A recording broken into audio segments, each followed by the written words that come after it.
नमस्कार।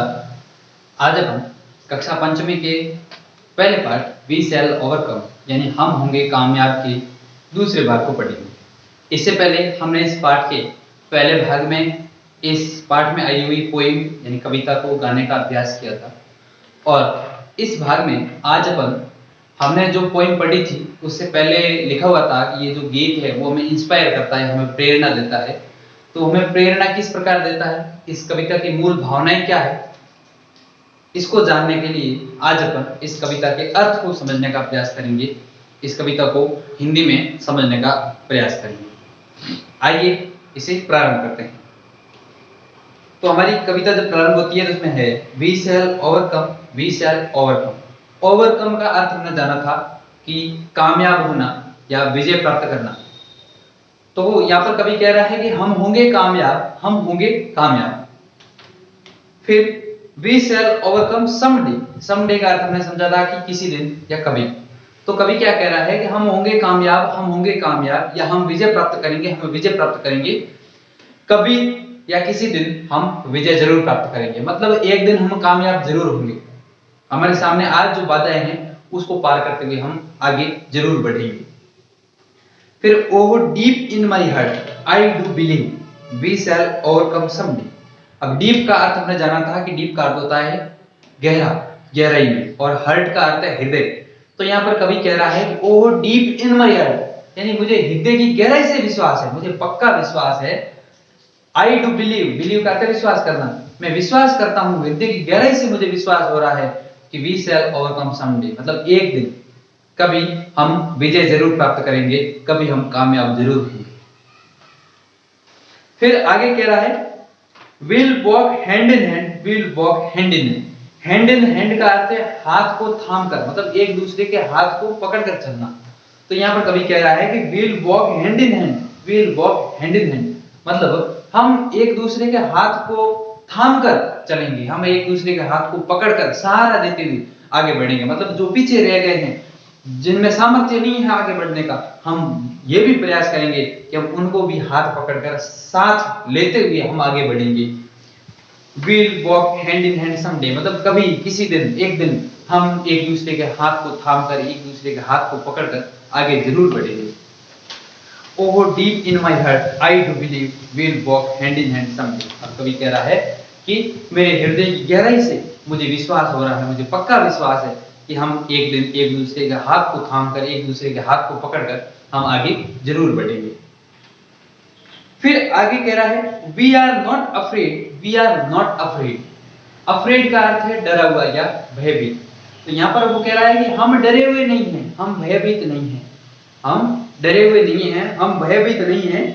We are not afraid today, हम आज किसी से डरे हुए नहीं हैं, हम आज किसी से डरते नहीं हैं। हमारे सामने जो भी बाधाएं आ जाए हम उससे लड़ने का, उससे टकराने का मादा रखते हैं, उससे लड़ने की हिम्मत हमारे अंदर है, हम उनसे किसी भी प्रकार का भय नहीं खाते हैं।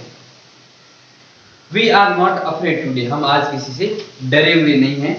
Oh deep in my heart I do believe we are not afraid today. अब कवि कह रहा है कि मेरे हृदय की गहराई से मुझे विश्वास है, मुझे पक्का विश्वास है कि हम आज किसी से डरे हुए नहीं, हम किसी से भय नहीं खाते। अब ये जो आदि कविता थी इसका मूल भाव हमने समझा। अब शेष कविता है, शेष हमारी जो पोइम है उसके जो हिंदी अर्थ को अपन अगले भाग में पढ़ेंगे। अब इससे आगे की जो मीनिंग है वो हम पहले समझ लेते हैं, ताकि मीनिंग हमें समझ में है तो हमें जो आगे का पार्ट है वो अपने आप समझ में आ जाएगा। तो मीनिंग से आज की हमारी अफ्रेड। अफ्रेड का अर्थ है डरा हुआ या भयभीत। वी का अर्थ है हम। माई का अर्थ है मेरा। टुडे का अर्थ है आज। ट्रुथ का अर्थ है सत्य या सच्चाई। मेक का अर्थ है बनाना। फ्री का अर्थ है स्वतंत्र, मुक्त। लिव का अर्थ है रहना। पीस का अर्थ है शांति।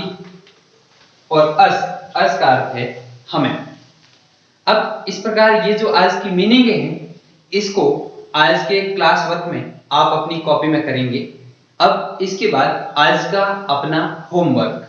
होमवर्क का हमारा पहला क्वेश्चन है, what does hand in hand mean in the song. यानी हमने ये जो पोइम पढ़ी है, ये जो गीत पढ़ा है, कविता पढ़ी है, इस गीत में हैंड इन हैंड का अर्थ क्या है वो आपको बताना है। पहला ऑप्शन है वॉकिंग डाउन द स्ट्रीट, यानी गली में चलना।